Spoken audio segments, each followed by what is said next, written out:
Clayton, great to see you a couple of weeks ago. Just wanted to give you that video. I promised you. Sorry it's taken me a bit longer. I've been very busy the last few weeks, just a lot of things on my mind, so I haven't had a chance to get the videos done. So we talked about your swing on the range in the bottom here. I'm just going to clarify and go through with you a little more detail. So in a perfect world, we want to have that club at this position, so we can see the head of the club's back down here under here. We'd like to have it up here. The main reason why that's happening is because of where the shaft of the club's moving.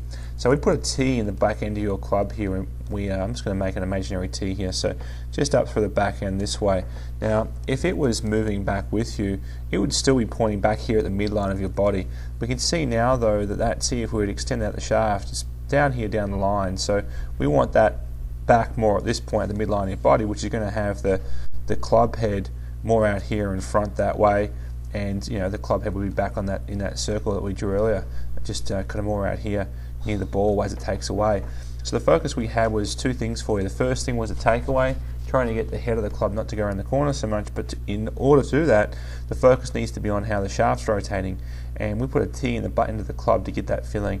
That position, that movement pattern should be moving only until it gets just past your right leg. Once it gets past your right leg, then the club can continue rounding on back to the rest of the backswing. Now we can see what happens with your swing in general.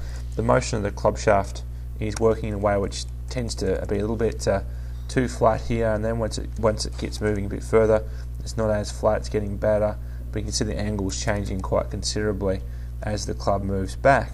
Now those amount of angles changing is going to encourage things to being consistent, of course, and it's also going to change some things with fat shots and skinny shots, what have you as well.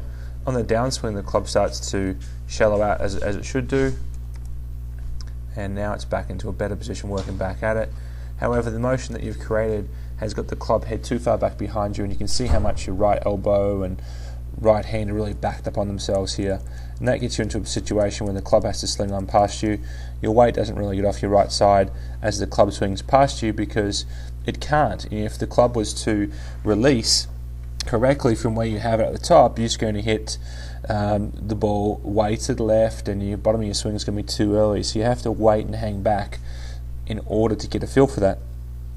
So the second part of the lesson, we talked about the second half of the backswing, making this shaft angle here better. So we'd like to see that shaft angle at this point pointing either back at the ball or even just above the ball on a line like this, and we can see your shaft angle is pointing back down here just inside your toe line, so that needs to be much more out here in front of you. In order to get that feel, we gave you a feeling with that rotational drill. The rotational drill with the club head about knee height, rotating back, rotating through. It's a very important, simple drill.